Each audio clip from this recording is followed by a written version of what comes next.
friends, welcome back. So today's topic is objectives of financial management. Objective सबसे पहले तो जैसे कि मैं हर वीडियो में कहती हूँ कि किसी भी कंसेप्ट को पढ़ने से पहले आपको पता होना चाहिए कि पढ़ क्या रहे हो। आप पढ़ रहे हो ऑब्जेक्टिव्स, कभी सोचा है ऑब्जेक्टिव्स होता क्या है, क्यों पढ़ते हैं और ये क्यों डिफाइन किए जाते हैं किसी ऑर्गेनाइजेशन में, क्या क्राइटेरिया है, मतलब ये सब क्यों ऑब्जेक्टिव्स।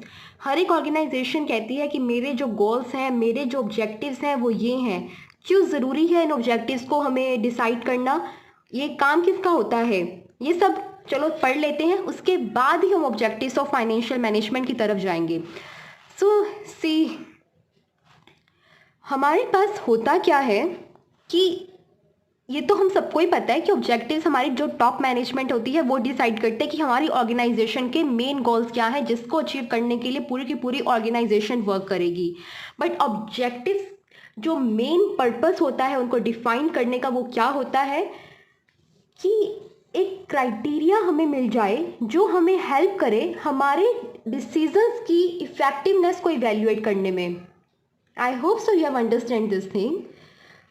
इसको थोड़ा बेटर और सिंपल वे में आपको अंडरस्टैंड कराने के लिए एक चीज़ आप देखिए। सपोज हमने फाइनेंशियल मैनेजमेंट में ये पढ़ा है कि हमें इन्वेस्टमेंट डिसीजन लेना होता है, और इन्वेस्टमेंट डिसीजन में हमें ये डिसाइड करना होता है कि हम अपना पैसा कहाँ लगाएं ताकि हमें लॉन्ग टर्म में प्रॉफिट अर्न हो।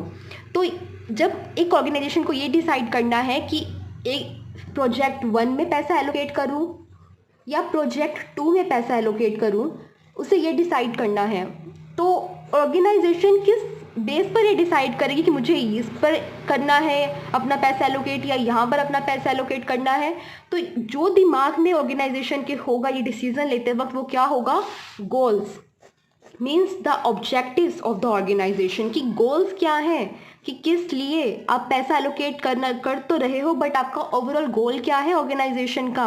तो वो जो गोल होता है ना, वो आपको हेल्प करता है अपने डिसीजंस की इफेक्टिवनेस को इवेल्युएट करने में कि आपका डिसीजन सही था या आपका डिसीजन गलत था।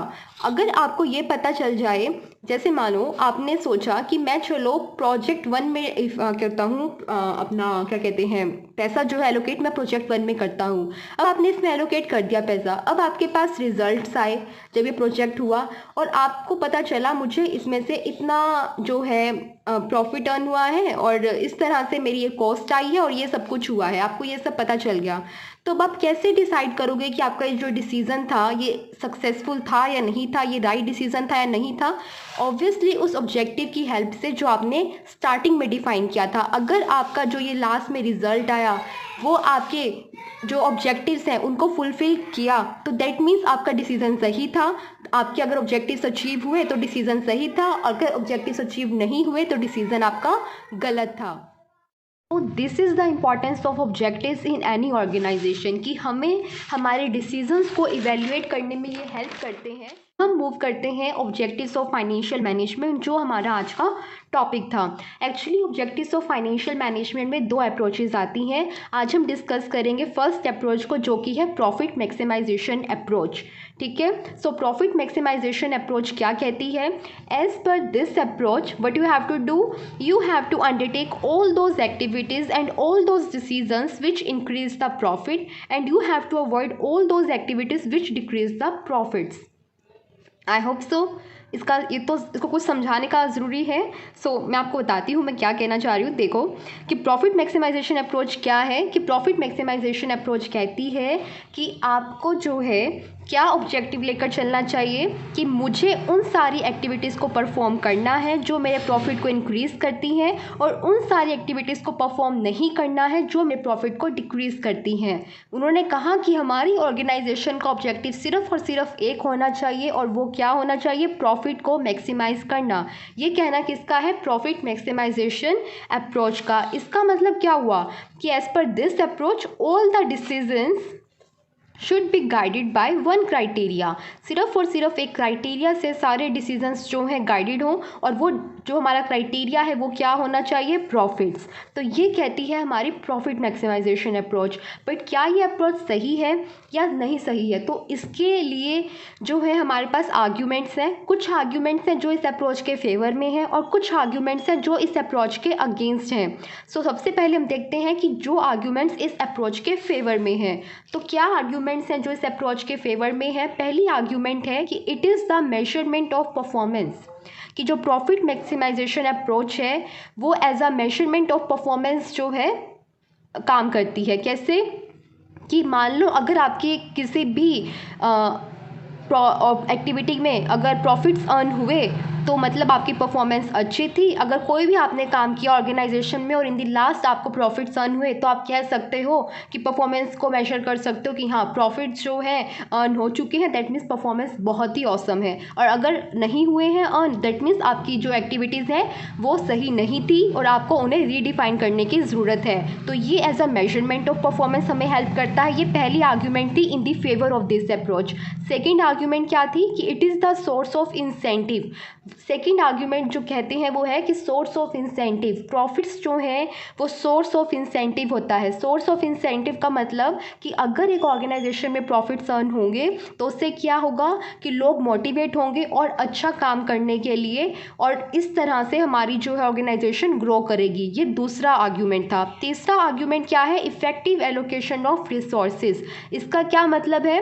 इसका मतलब है कि अगर हम प्रॉफिट मैक्सिमाइजेशन अप्रोच को लेकर चलते हैं तो हमारा सारा का सारा जो ध्यान है वो कहाँ रहेगा? प्रॉफिट्स को अर्न करने की तरफ। तो इसीलिए हम रिसोर्सेज को भी क्या करेंगे? सिर्फ उन्हीं प्रोजेक्ट्स में जो है क्या करेंगे? एलोकेट करेंगे जो हमारे प्रॉफिट मैक्सिमाइज करेंगे, और उन प्रोजेक्ट्स में अपने रिसोर्सेज को एलोकेट नहीं करेंगे जहाँ पर प्रॉफिट हमें अर्न नहीं होते हैं। तो इस तरह से ये तीन आर्ग्यूमेंट्स थी। चौथी भी है, वो क्या है कि it is helpful in the growth of firm, कि अगर प्रॉफिट्स होंगे तो हम उसे इन्वेस्ट कर सकते हैं different research and development activities में और हमारे अपने बिजनेस को ग्रो कर सकते हैं। तो ये थी चार arguments in the favour of this approach. अब हम देखते हैं arguments against the approach. Let's see जो आर्ग्यूमेंट्स अगेंस्ट द अप्रोच है वो क्या है? That it is ambiguous. Second, it ignores the concept of the time value of money. Ambiguous का मतलब क्या होता है? Having more than one interpretation, having more than one interpretation. Ambiguous terms वो टर्म्स होती हैं जिनका कोई एक वन ऑब्वियस मीनिंग नहीं होता, कि आप एक वर्ड से डिफरेंट मीनिंग्स को जो है निकाल सकते हो, कि कोई एक पर्टिकुलर मीनिंग उसका डिफाइन नहीं है, उसे हम बोलते हैं एम्बिगुअस। और सेकंड है हमारे पास that it ignores the concept of time value of money. दोनों को मैं आपको डिटेल में बताती हूँ कि क्या है। सबसे पहला जो है हमारे पास क्या था? एम्बिगुअस। एम्बिगुअस क्यों बोला? ये लोग कहते हैं, जो आर्ग्यूमेंट है अगेंस्ट द अप्रोच, वो कहते हैं कि जो टर्म हमारी प्रॉफिट है ये बहुत ही एम्बिगुअस टर्म है, क्योंकि ये क्लियरली बताती ही नहीं है कि प्रॉफिट मैक्सिमाइजेशन अप्रोच में किन प्रॉफिट्स का आप जिक्र कर रहे हो, कि आप ये कौन से प्रॉफिट्स हैं। ये प्रॉफिट्स आफ्टर टैक्स हैं या फिर ये प्रॉफिट्स बिफोर टैक्स हैं? कौन से प्रॉफिट्स का आप जिक्र कर रहे हो? या आप शॉर्ट टर्म प्रॉफिट्स की बात कर रहे हो या आप लॉन्ग टर्म प्रॉफिट्स की बात कर रहे हो? आखिर आप कौन से प्रॉफिट्स को मैक्सिमाइज करना चाहते हो? ये तो इस अप्रोच में क्लियरली डिफाइन किया ही नहीं गया है। तो इसलिए इस अप्रोच को क्या बोला जाता है कि ये बहुत ही एम्बिगुअस है इन नेचर में, क्योंकि यहाँ पर हमें पता ही नहीं है क्लियरली कि प्रॉफिट, आप किन प्रॉफिट्स को मैक्सिमाइज करने की बात कर रहे हो। और सेकेंड जो हमारा था कि it ignores the concept of time value of money. See guys, अगर आपको टाइम वैल्यू ऑफ मनी का नहीं पता है कि ये कंसेप्ट क्या होता है, तो मैं डिस्क्रिप्शन में जो है लिंक दूंगी मेरी प्रीवियस वीडियो का जो टाइम वैल्यू ऑफ मनी पर थी, आप वो ज़रूर देखिए, उसके बाद ही आपको ये समझ आएगा। सो सेकंड हमारी क्या है argument against the approach? That it ignores the concept of time value of money. क्यों? देखिए, अगर मान लिया आपके पास एक प्रोजेक्ट है 1, एक प्रोजेक्ट है 2 और 3 ईयर्स के प्रॉफिट्स उसमें आपको गिवन है। प्रोजेक्ट 1 में फर्स्ट ईयर का प्रॉफिट है 1 लाख, सेकेंड ईयर का प्रॉफिट है 3 लाख, थर्ड ईयर का प्रॉफिट है 2,50,000। और सेकेंड प्रोजेक्ट में फर्स्ट ईयर का प्रॉफिट तो कुछ हुआ ही नहीं, सेकेंड ईयर के प्रॉफिट्स हैं 4 लाख और थर्ड ईयर के प्रॉफिट्स हैं हमारे पास 2,50,000। बट अगर आप एक बात यहाँ पर नोटिस करें कि दोनों ही ईयर्स में जो ओवरऑल प्रॉफिट है इन द लास्ट वो इक्वल है। तो अगर इस अप्रोच के अकॉर्डिंग चले और हमें ये डिसाइड करना हो कि कौन से प्रोजेक्ट को चूज़ करें इन दोनों में से, तो ये अप्रोच क्या कहेगी कि दोनों ही प्रॉफिट्स इक्वल हैं। आप दोनों में से कोई भी चूज़ कर लीजिए, दोनों में प्रॉफिट्स तो इक्वल ही आएंगे।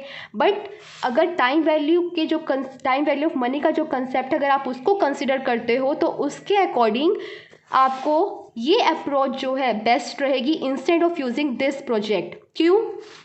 क्योंकि प्रोजेक्ट 1 में फर्स्ट ईयर में प्रॉफिट्स अर्न हुए हैं, और जितना जल्दी आपको प्रॉफिट अर्न हो उतना ज़्यादा उनकी वैल्यू होती है as compare to the profits that you have earn in the last year. यहाँ पर तो पहले ईयर में कोई प्रॉफिट ही अर्न नहीं हुआ और यहाँ पर आपको 1 लाख प्रॉफिट अर्न हो चुका है। इसकी जो वैल्यू होगी ना वो इन द लास्ट इस वैल्यू से, जो इसकी जो वैल्यू होगी या इसकी जो वैल्यू होगी उससे ज़्यादा होगी। क्यों? क्योंकि आपको स्टार्टिंग में ये प्रॉफिट्स अर्न हुए हैं, और ये बात आपको ऑटोमेटिकली समझ आ जाएगी अगर आपको टाइम वैल्यू ऑफ मनी का कंसेप्ट पता होगा, जिसके लिए आपको वीडियोस देखनी पड़ेंगी। सो आप प्रीवियस वीडियोस को जरूर रेफर करें, मैं उनका लिंक डिस्क्रिप्शन में दे दूँगी। आई hope so you have understood this thing कि प्रॉफिट मैक्सिमाइजेशन अप्रोच के क्या जो है आर्ग्यूमेंट्स फेवर में थे और क्या आर्ग्यूमेंट्स अगेंस्ट में थे। ये बहुत ही हम कह सकते हैं कि ये जो आर्ग्यूमेंट्स इन्होंने दी ये बहुत ही वैलिड आर्ग्यूमेंट्स हैं, कि ये बहुत ही एम्बिगुअस है, इसमें क्लियरली डिफाइन किया ही नहीं गया है कि कौन से आप प्रॉफिट्स की बात कर रहे हो। और सेकंड, इसने टाइम वैल्यू का जो कंसेप्ट है मनी का वो भी कंसिडर नहीं किया है।